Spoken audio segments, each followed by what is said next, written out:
The research group High Performance Humanoid Technologies (H2T) conducts research aimed at developing humanoid robots that safely coexist with humans and interactively communicate with them, and are able to usefully manipulate objects in human-centered environments.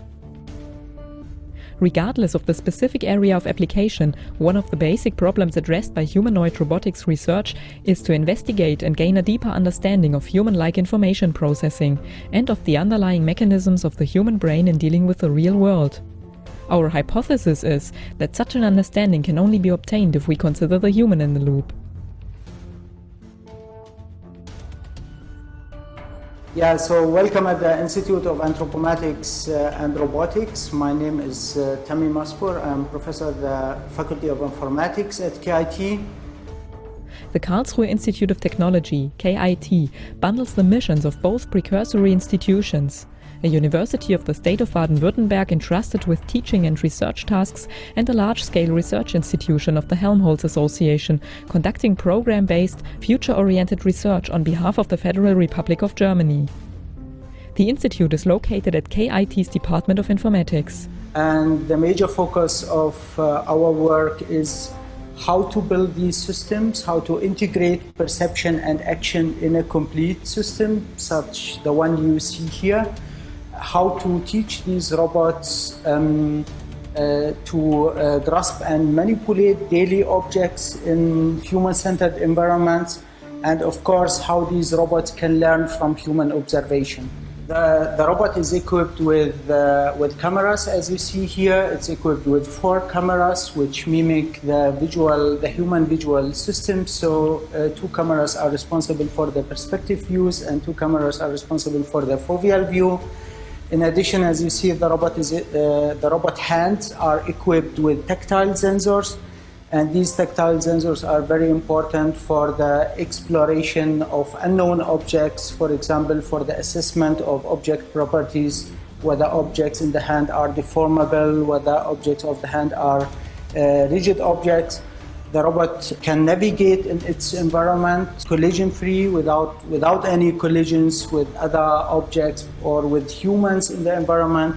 So in my opinion, the most important aspects in the research in this area is to build complete systems which are able to act and interact in the real world. So our research activities are at the same time the subjects and topics for master and bachelor students from computer science, from mechanical engineering, electrical engineering, and sport sciences. So these robots, what you see here in our lab, these are the systems which our students have to use actually in order to learn about robotics, in order to learn about human-robot interaction, about computer vision, about control, and about mechatronics.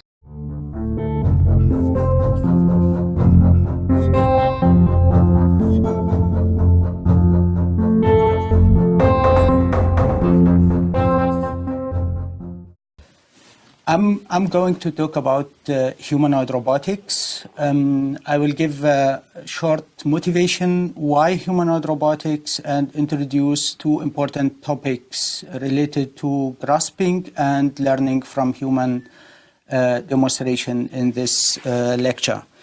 So the first question is, why humanoid robotics? Why building humanoid robotics? Why doing research in this area?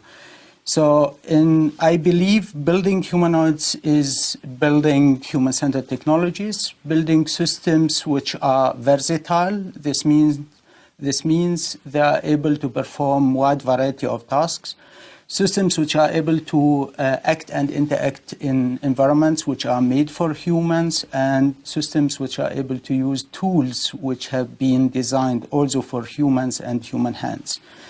So the goal is, of course, to build systems which can act as assistants and companions in our daily life, systems which should lead to more flexibility in automation and production, and of course to provide bodies and experimental platforms for researchers from other disciplines in order to study human intelligence. So, and humanoid robotics has made progress, as you see here. Several humanoid robots are known, starting from the research in Japan in the 1970s and to recent systems which have been developed also in Europe and in the US. In Karlsruhe, we have built humanoid robots in the context of the Collaborative Research Center 588. Here you see examples of these robots, the ARMA family, ARMA 1 to ARMA 4. The systems, as you see, are equipped with mobile bases at the beginning. So we have here an example of ARMA 3A and B. In total, 43 degrees of freedom robot equipped with a head, with 2 cameras and 6 microphones for visual perception tasks, but also for speech recognition and for acoustic event localization. 2 anthropomorphic arms equipped with position, velocity, force sensors, and artificial skin. 2 anthropomorphic hands actuated by pneumatic actuators, a torso, and a holonomic mobile base for locomotion and navigation in the environment. The total weight of the robot is 150 kilograms. The recent version is the ARMA 4, which is a 2-legged humanoid with 63 degrees of freedom, equipped with more than 200 sensors, as you see here, with a total weight of 70 kilograms and a height of 170 centimeters. So the goal of this research, of course, as I said, to build systems which are able to act and interact with humans in human-centered environments. And these systems should have the capabilities to grasp and manipulate objects in these environments, to learn from human observation, and of course to provide ways of natural interaction and communication. As you see here in this video, the dream or the vision is to have the human standing in front of the robot and instructing the robot in order to clean the table.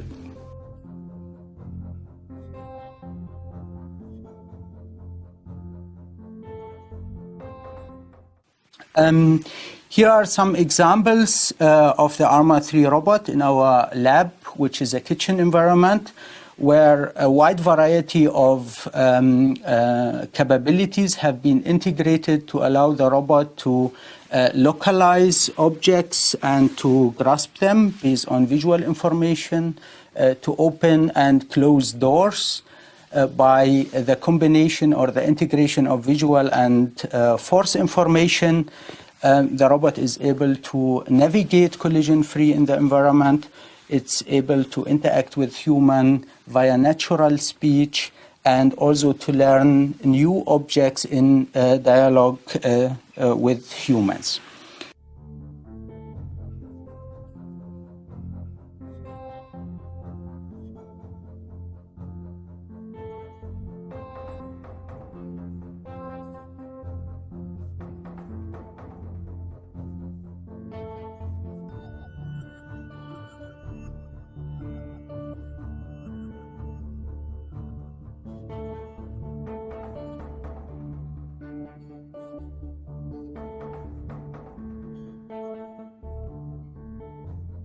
If we think about grasping, here is an example how the grasping task is solved in this particular case of the ARMA robot, where we have daily objects. We know all these objects. We have 3D models of the objects. We know how each object can be grasped. And the first thing what the robot has to do actually, if it has to perform such a grasping task, is to perceive the scene as we see here and to understand which objects are in the scene. And it has also to understand which object should be grasped. So based on visual information, we build a representation of the current scene. And based on this representation, the robot has to plan a collision-free motion to the target object. Of course, it has to select an appropriate grasp in order to pick up the target object. So this is the next step. And once the trajectory or the plan has been selected, and the appropriate grasp out of several grasps here, which are associated with this box, for example. Of course, this plan or this trajectory and grasp should be executed while taking into account uncertainties and inaccuracies in perception and execution. So this is the last part here, where you see how the robot is moving his hand based on position-based visual servoing in order to bring it to the target position and to execute the selected grasp. So, of course, the same can be applied to bimanual grasping tasks. As you see here, the same approach is applied to implement a bimanual task where the robot pours juice into the cup.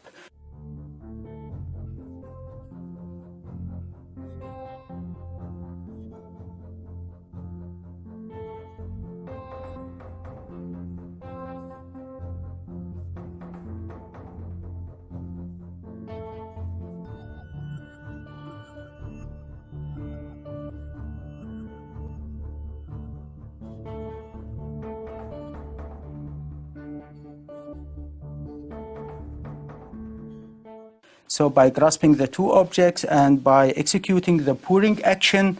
And on the other example, you see how the robot is manipulating a big object using both hands and is transporting this object from the table in the kitchen to another location.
So the second important aspect, as I said at the beginning, is of course the capability of these systems to learn from human observation. What does this mean? We would like to have a robot where we stand in front of the robot to perform a task, to demonstrate to the robot how a certain task should be performed, and the robot should, of course, learn about the task and execute it in a goal-directed way.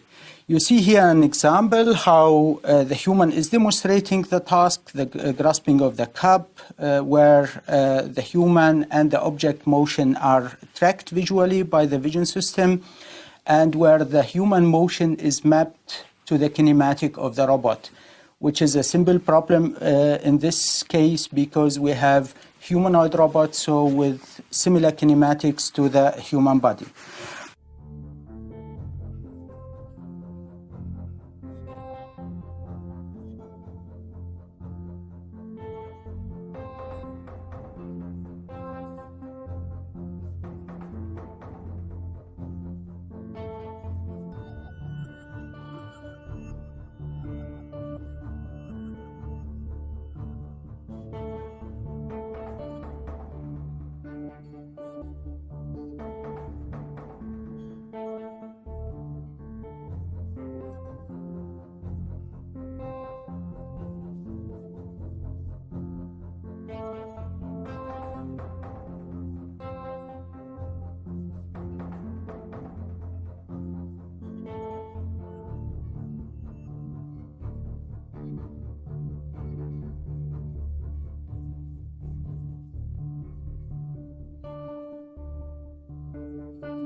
But the question is, what we are interested in is not only really copying the motion to the human, but to the robot, but we would like to understand the task and to build generalized representation of the human demonstration, which we can apply to different situations and different tasks. Yeah. So the building blocks for such a system, which is able to learn from human observation, of course, is at the beginning, we have to observe human motion, which can be done by purely vision-based approaches without putting any markers on the human body, but also with the help of marker-based systems. And we are not only interested in copying the motion to the robot and reproducing it on the robot as we showed in the video before, but we are mainly interested in building generalized representations of human actions. We are interested in learning the task constraints which are important for the execution of these tasks in different situations and different contexts. So this means before reproducing the motion, we have to think about these generalized representations of actions. And reproduction of the motion is not only copying the motion, but of course we have to evaluate the success of a certain action, because the robot has to really grasp the object or has to pour juice in the cup. It has to learn from its own experience during the execution of the task in order to refine the underlying models of the human body, of the robot body, but also models of the task itself. And in order to deal with these generalized representations of actions, there are several approaches in the literature which can be used. For example, the use of stochastic models, such as hidden Markov models, where multiple demonstrations of the humans are represented in a generalized form, or the use of dynamic movement primitives, where the trajectories or the demonstrations of the humans are represented or formulated using canonical systems of differential equation, where the starting point, for example, of a grasping action and the end point are specified in the equations and can be replaced by new parameter, and where parameters of this dynamical system can be learned using locally weighted regression. Another approach which can be found in the literature, of course, to use function or approximators like spline-based representations in order to approximate or to find generalized representations of human actions with certain parameters which can be adapted to different tasks. So what we are working on is building a motion library of several tasks based on dynamic movement primitives. So human actions are represented in the form of canonical systems of differential equations, where we have a motion primitive similar to a natural language, where we have the letters of the language which can be combined to words, and these words, based on the grammar of the language, to sentences. We are applying the same approach here to robotics. We are building a library of motion primitives for different tasks, discrete movements such as grasping actions, placing actions, but also periodic movements such as wiping or walking. And we are working on the sequencing of these motion primitives to implement more complex tasks. As you see here in the video, the robot is observing the human during wiping. It's learning the important key parameters or key features of the demonstration, which are, in the case of this wiping, periodic wiping movement, the wave trajectory, and the frequency of the trajectory, the frequency of the movement.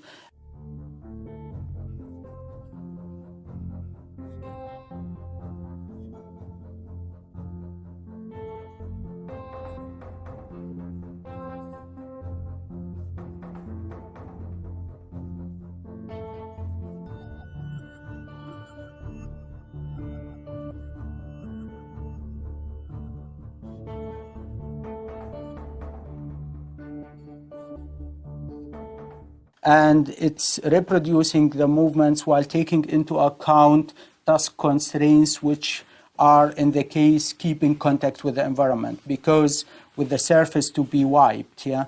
Because without these constraints, the wiping task will not be successful, because we wouldn't get the dirt, get rid of the dirt on the table. So here I have some important research questions for you, which you can think about based on this overview, what I gave in the presentation. The first question is, what makes grasping in robotics such a challenging problem? What are the sub-problems which must be solved when we are interested in building a robot which is able to grasp objects and to manipulate them? And why are these problems so hard? And for example, how to select an appropriate grasp for a certain task. In other words, how to address task-specific object grasping. In the case of understanding human demonstrations, it is very important to understand what are the important parts of the human demonstrations. What are the parts which would lead to a goal-directed imitation of the demonstration. The second question is, how to extract semantic informations. For example, how do we understand from human demonstration what are the preconditions and post-conditions for the execution of an action?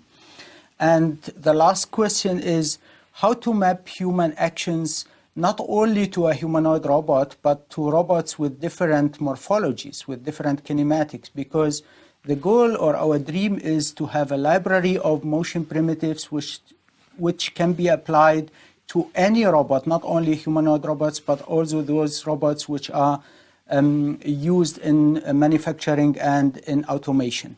So how to deal with the different kinematics of the human body and the target system we are interested to program based on a human demonstration. So in conclusion, I gave an overview on humanoid robotics, in particular grasping and learning from human demonstration. Humanoid robotics is an emerging and challenging research field. It is highly interdisciplinary because it combines or requires coordinated research efforts and knowledge in different disciplines, such as informatics, artificial intelligence, of course, perception, human-machine interaction, mechatronics, biomechanics, and neuroscience. And for the homework for today, I thought about grasping. And if we think about grasping in robotics, grasping is a hard problem. And if we think about grasping, we have to think about the knowledge we have about the objects we would like to grasp. And one could classify the problem in three categories. So the first one, grasping known objects, and the second one, grasping familiar objects, and grasping unknown objects. What I showed today were examples on grasping known objects, where we have complete knowledge about the objects, CAD models. We also have the information how these objects can be grasped by a specific robot hand, where grasp planning methods can be used here in order to calculate all these grasps, but due to the complexity or the high dimensionality of the arm of the hand, the problem is still hard. Familiar objects are objects for which belong to a class, a certain class of objects, where we know how to grasp objects from or members from this class, and where we can transfer grasp knowledge from known class members to new objects. But of course, still very hard. And the last one is maybe the hardest case, where we would like to grasp unknown objects, so where we don't have any knowledge about objects in the scene. And the challenges are, of course, we have incomplete and noisy sensory data. We have to segment objects in the scene. We have to generate a grasping hypothesis for unknown objects. And my question for you for the homework is, how would you approach the problem of grasping unknown objects? So how to acquire object knowledge? You should imagine we don't know anything about the object. We don't know where are the borders of objects in cluttered scenes, for examples. So how to separate objects in these cluttered scenes from the background, for example, how to generate the grasping hypothesis, and which sensory information could be used in order to solve the problem. Later, I will present a possible approach for dealing with unknown objects. So that's it. Thank you for your attention.